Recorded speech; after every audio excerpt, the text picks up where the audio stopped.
La team, j'espère que vous allez bien.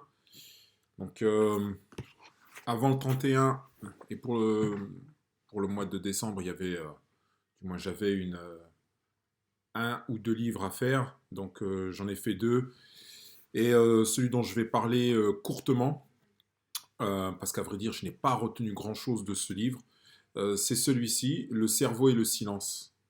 J'ai trouvé le titre super intéressant et attractif. Bien que ceci ne nous, je peux dire nous parce que je pense que vous avez avancé et nous avons avancé pas mal sur ce sujet-là. Je pense qu'on va pas découvrir grand-chose, juste des, des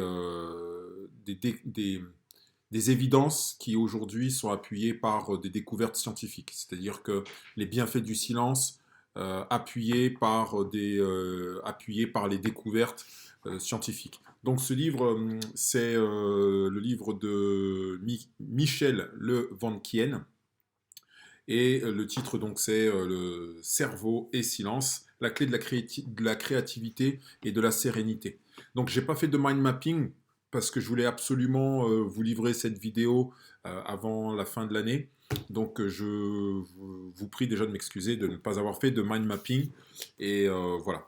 Donc, ce que je retiens de ce livre, je le diviserai en fait, tout comme lui l'a fait, c'est en fait il a mis le silence en rapport avec la vision, avec les différents sens. À un moment donné, je me suis même demandé, j'ai eu besoin de me rappeler le titre du livre parce que j'avais l'impression qu'il faisait des digressions. Comme par exemple l'importance de dormir.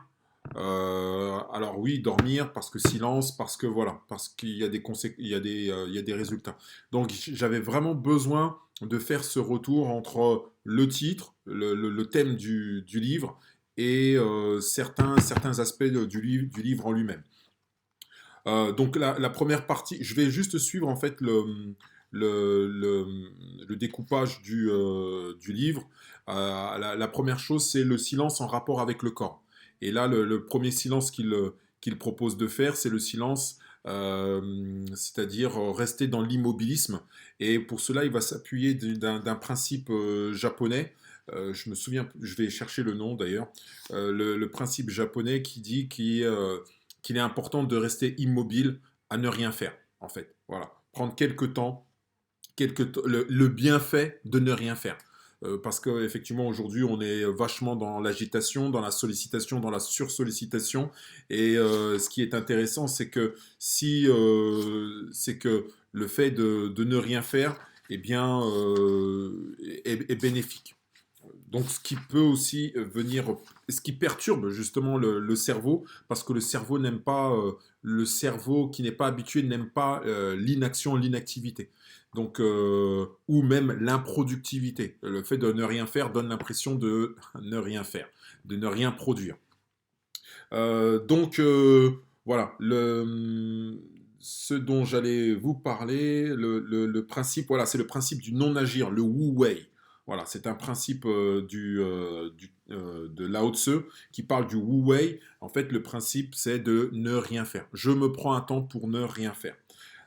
Donc, voilà. Et ce que j'ai bien aimé aussi, c'est il y a l'image de Caspar David Friedrich qui est une figure d'un, je ne sais pas si vous le voyez bien, ah si vous voyez bien, cette image-là, en fait, grâce au livre, j'ai compris l'illustration de cette image. En fait, c'est un homme qui regarde le paysage et les nuages, et en fait, quand il regarde les nuages, en fait, c'est les nuages en fait qui se passent à l'intérieur de lui. C'est il contemple son paysage intérieur. Donc, il est en gros dans la contemplation. Il ne fait rien. Il est juste là et il regarde les nuages passer. Il regarde il regarde. Il est dans son intériorité. Donc, l'importance de ne rien faire. Ensuite, voilà.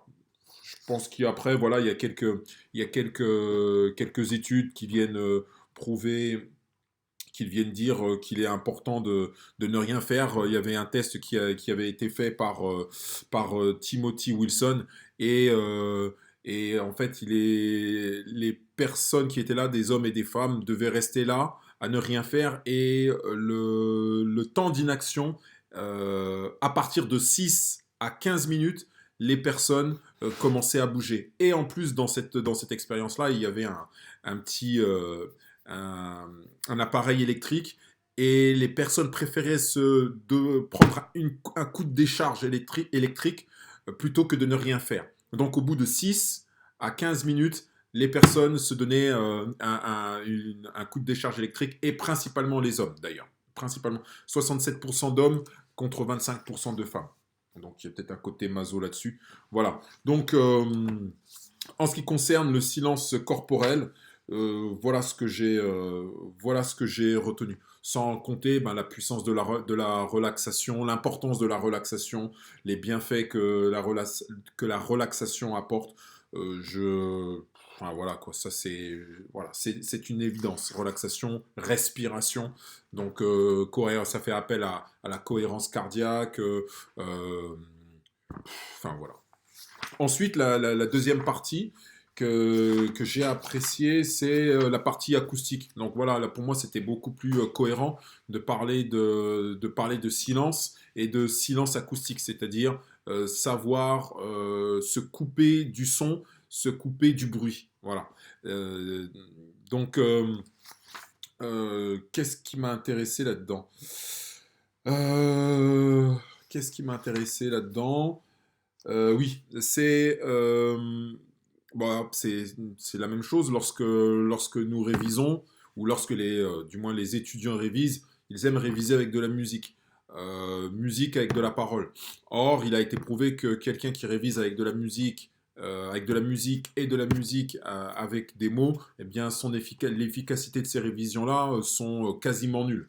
Donc, le bruit est nocif pour le corps parce qu'en fait, il perturbe les performances, et en plus, il permet la sécrétion de cortisol. Le cortisol ou la cortisol qui est un élément chimique que sécrète le corps est nocif. On en sécrète le soir quand on va dormir, et je crois qu'il est très bas, et le matin, il remonte. Et là, avec le bruit, que ce soit par exemple la musique incessante, ou encore la sollicitation des voitures, les bruits extérieurs, eh bien, font augmenter le ou la cortisol, et influe négativement sur nos performances au travail, et aussi sur nos performances scolaires. Donc, j'avais trouvé ça intéressant. Une étude avait été faite sur une école, euh, et les habitants étaient situés près d'un aéroport, donc nuisance sonore constante. Et il y a eu un lien entre ces nuisances sonores-là et la dyslexie. Donc à quel point les nuisances sonores perturbent ou atteignent les performances scolaires, et même ben, ici dans le cas de la compréhension et de la lecture. Donc ça m'a vraiment voilà, conforté sur l'importance de me couper du bruit, et de faire silence. Voilà, donc le silence absolu n'existe pas. Voilà, c'est ce que j'avais découvert. Bon, voilà. Le silence absolu n'existe pas. Il y a toujours un petit bruit quelque part, même si il y a une salle qu'on appelle, d'ailleurs, comment elle s'appelle cette salle? Il faut que je retrouve. Il y a une salle qui s'appelle, je fais pause, je vais retrouver ça. Euh, bon, c'est pas grave. Bref, il y a une salle qui, dans laquelle il n'y a aucun bruit, et enfin bref, c'est tout. Excusez-moi, je passe. Ok. Oui, en ce qui concerne le bruit, souvent on mettait en relation la musique de Mozart et les performances au travail. A priori, selon cette étude, euh, même ça serait un mythe en fait que la musique de Mozart que la musique de Mozart augmenterait les performances. tout cas, moi, je sais que j'aime bien écouter du Mozart quand je travaille. Après, tout dépend de ce que je fais. Si c'est de la lecture, ça va. Si j'ai besoin de réviser ou d'apprendre, c'est vrai que je commence à faire du silence. D'ailleurs, pour la lecture de ce bouquin, je me suis mis dans le silence pour être cohérent, quoi. Voilà. Voilà. Donc, musique réduit les performances, le bruit réduit les performances. À la rigueur, si c'est un travail répétitif, effectivement, sans parole, pour un travail répétitif, la musique ne pose pas de problème. Par contre, si c'est un travail qui demande de la réflexion, là, la musique perturbe la productivité. Voilà, donc musique, si vous voulez vous concentrer, si vous voulez être dans un silence constructif, je vais appeler ça comme ça, ou relaxant, ou méditatif, rien de mieux que la nature en fait. Juste aller dans les bois ou dans un lieu dans la nature et écouter le son, le bruit ou le silence qu'offre la nature et qui permet d'être aussi dans un état de contemplation et de méditation. Je ne parlerai pas de la l'ASMR, truc qui m'énerve parce qu'effectivement dedans, dans ce livre, il parle de la l'ASMR. En fait, la l'ASMR, vous savez, voilà, pour ceux qui ne savent pas, la l'ASMR, c'est les petits bruits qui sont faits en frottant des objets ou en croquant des cornichons, des choses comme ça. Et en fait, ceci sécrète une molécule sécrète alors je sais pas si c'est de l'endorphine, je me souviens plus, mais en tout cas ça atteint de la dopamine, voilà, sécrète de la dopamine et permet un plaisir en fait. Voilà, c'est l'écoute de ce ASMR sécrète de la dopamine, donc procure un plaisir. Perso, moi ça m'énerve, donc non, non, ASMR ça m'énerve. Le silence attentionnel. Je me suis pas trop arrêté là-dessus. Ouais, non, le silence attentionnel, je me suis pas arrêté là-dessus. Voilà, voilà, il aborde ce thème-là.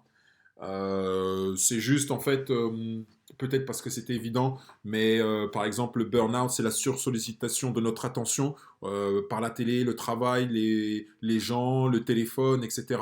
Et à un moment donné, en fait, notre cerveau fait un shutdown, en fait, se coupe, enfin, s'éteint qui a pour conséquence en fait une dépersonnalisation. Voilà, on sait plus qui on est, on sait plus ce que l'on aime.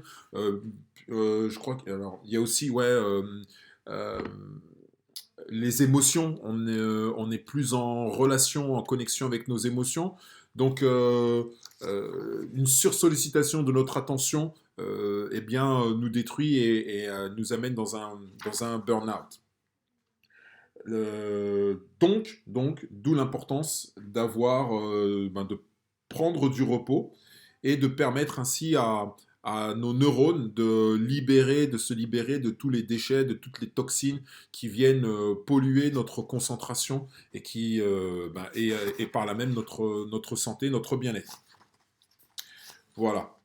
Le silence, ici dans le cas de l'attention, le silence est une solution parce qu'il permet donc l'évacuation des toxines et aussi il permet de se reconcentrer sur soi, il permet aux neurones de repousser la neurogénèse, il favorise la neurogénèse.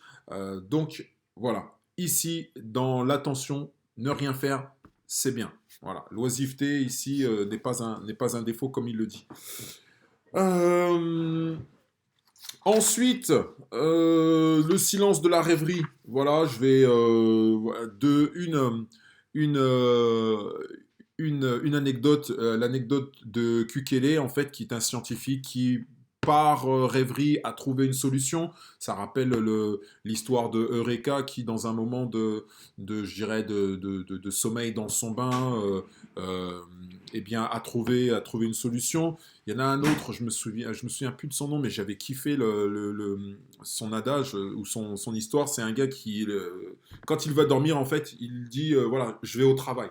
Parce qu'en fait, à chaque fois qu'il dort ou quand il dormait, il trouvait des solutions.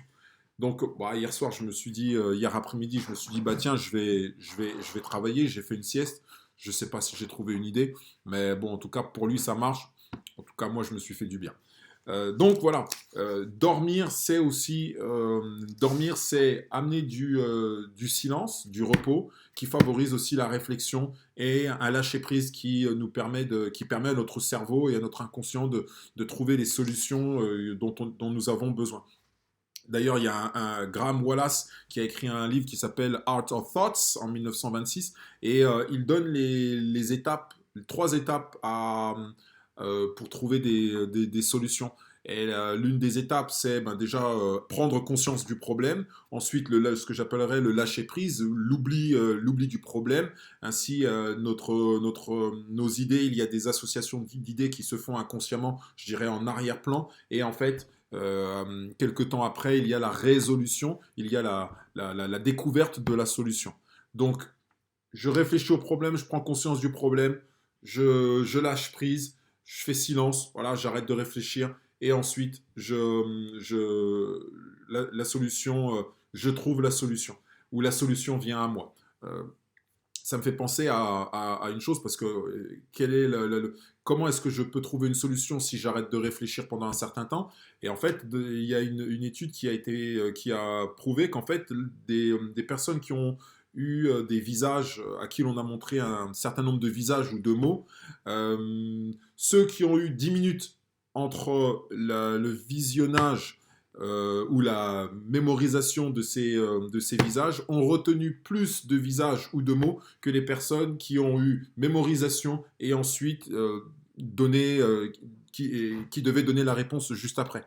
Donc, comme quoi nous avons besoin d'un temps de repos pour l'assimilation, donc le temps qui passe entre le moment où j'apprends, où je réfléchis à un problème, et le moment où je donne la solution, eh bien, a son importance dans l'apprentissage et dans la mémorisation.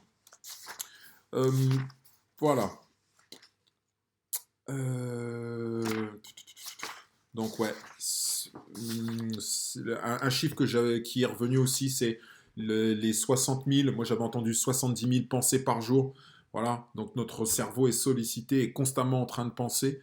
Et souvent, d'ailleurs, quand il pense souvent de la même manière et la même chose. Donc le livre ne le dit pas, mais voilà, ça c'est un apport personnel. Donc serait important, ce qui serait intéressant, c'est d'amener de l'eau à notre moulin ou une nouvelle de l'eau, de la nouvelle eau. Ouais, enfin, du renouveau en tout cas dans notre système de pensée, quoi. Voilà. Ouais, un truc intéressant que j'ai appris, c'est notre système hippocampe, le système de l'hippocampe, donc qui s'occupe du stockage des souvenirs, commencerait à fonctionner efficacement à partir de 4 ans. Donc entre 0 et 4 ans, un enfant ou une personne ne se souvient pas n'a pas vraiment de souvenirs. D'ailleurs, un enfant à partir de 6 mois, il se souvient pas. Par exemple, moi je me souviens, quand ma fille avait 6 mois, j'étais parti quelques jours en Angleterre et quand je suis revenu, ouais, elle m'a trouvé beau gosse, mais elle savait pas qui j'étais. Donc voilà, donc il y a ce temps d'oubli. Donc et c'est normal parce que l'hippocampe ne s'est pas encore bien formé. Enfin, je vais accélérer. Donc le silence de l'écoute. Le silence de l'écoute. Qu'est-ce que j'ai retenu dans le silence de l'écoute? Est-ce que le silence de l'écoute. Ouais, ouais, ouais. Alors ça, j'ai trouvé ça intéressant, mais pareil, c'était compliqué pour moi parce que j'étais vraiment sur le silence, je me tais. Quoique là, ça a son sens, vous allez comprendre. En fait, ici, c'est dans la conversation. Le silence a son importance, c'est-à-dire je dois me taire pour mieux écouter l'autre, pour mieux entendre ce qu'il a à dire et ce qui permet à l'autre d'ailleurs d'aller jusqu'au bout de sa pensée. Et moi, dans le silence, ça me permet aussi d'avoir l'idée complète, la pensée complète de mon interlocuteur. Voilà, savoir écouter, c'est savoir se taire en fait. Voilà. Souvent, on discute, ou il m'arrive de discuter avec certaines personnes. J'apprends à le faire j'apprends à le faire d'ailleurs de plus en plus. J'évite de l'interrompre. Je laisse la personne aller jusqu'au bout de sa pensée. Avec d'autres personnes, c'est compliqué. Voilà, il y a des personnes qui, hop, dès qu'elles ont leur pensée, elles veulent la donner, alors que voilà, je ne suis pas arrivé, alors que l'interlocuteur n'est pas arrivé au bout de son intervention. Voilà. Donc, le silence de l'écoute. Savoir aussi faire silence à nos voix intérieures. Ça aussi, ça, j'ai trouvé mortel finalement. J'ai retenu des trucs. Voilà, souvent, on est agressif avec nous-mêmes. On est notre premier bourreau. Et on a des expressions telles que il faut, j'aurais dû, je devrais, je dois, il fallait. Voilà, ce sont comme des ordres, comme un juge en fait qui est là pour nous accuser. Ouais, t'aurais dû faire ça, tu t'aurais dû faire ça, etc. Et ce qui fait qu'on a un thought process, un processus de pensée accusateur. Donc ici, savoir faire silence, en fait, c'est savoir taire aussi, faire taire, ok, accueillir je dirais ce juge qui est là. Et en même temps, le silence serait ici comme un autre avocat qui adoucirait ou qui accueillerait cette voix. Ok, d'accord, j'ai entendu ce que tu me dis.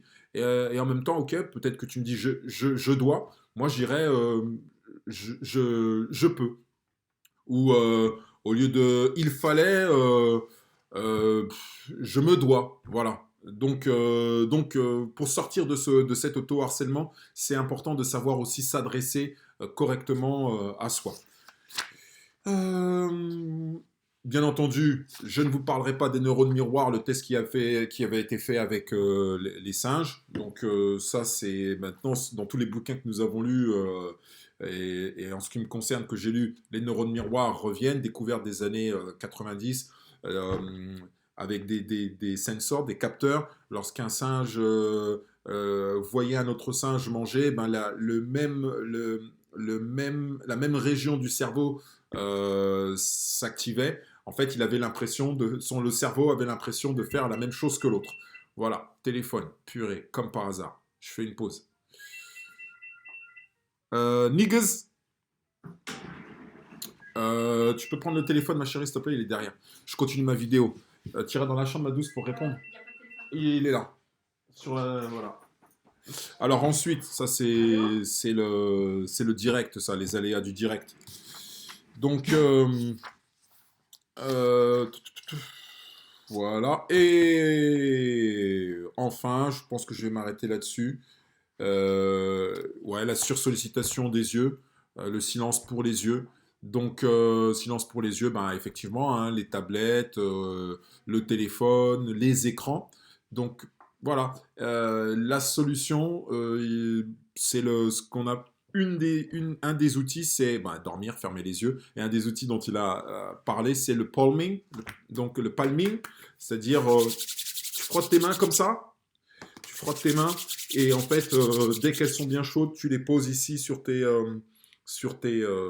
yeux et les yeux fermés. En fait, tu laisses la chaleur de tes mains pénétrer tes yeux et les détendre et en fait profiter vraiment de cette obscurité pour te déconnecter de la réalité et ceci procure un certain bien-être.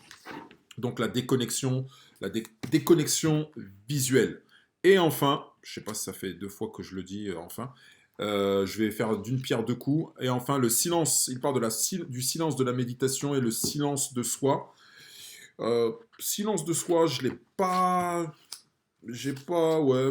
Ouais, en fait, il parle de faire taire le bruit, mais comme on a parlé du bruit avant, je me suis pas trop attardé là-dessus. Le silence de la méditation, c'est pareil, je me suis pas trop attardé là-dessus. Ce que j'avais apprécié, c'est voilà, il parlait de 2 types de méditation. Alors, si j'ai bien compris, la méditation qui est focus sur un truc, tu attires ton attention, tu te focalises sur je sais pas moi, sur un point, ou encore tu laisses les choses aller sans chercher à les maîtriser et tout ça. Voilà, donc voilà, les bienfaits de la méditation ne sont plus à prouver. Voilà. Donc j'avais dit que ça serait pas long, ça fait 24 minutes que je dis que ça fait pas long. La team en tout cas, avec le... Ouais, avec ce compte rendu, je me suis rendu compte que j'ai retenu quand même pas mal de choses finalement. Et c'était un super exercice pour se rendre compte. que même si je l'ai fait en 1 heure, je l'ai lu en 1 heure et demie, je crois, quelque chose comme ça. Je m'étais donné 50 minutes, je l'ai lu en 1 heure et demie. Ben, finalement, j'ai retenu des choses. J'ai pas eu d'écrit, j'ai juste mis quelques notes. Et voilà, donc ça m'a fait plaisir de vous partager ce dernier bouquin, ce dernier livre sur les neurosciences pour l'année 2019. Et ben, on verra ce que nous allons choisir pour les 3 prochains mois. J'ai deux, trois bouquins aussi à vous présenter. Un d'ailleurs sur les neurosciences, aussi un dernier livre sur les neurosciences. Je tâche de les faire pendant les vacances, sauf que ça se termine bientôt pour moi. Donc voilà. Prenez soin de vous. Dites à votre famille que vous les aimez. N'est-ce pas, Youssef? Peace out.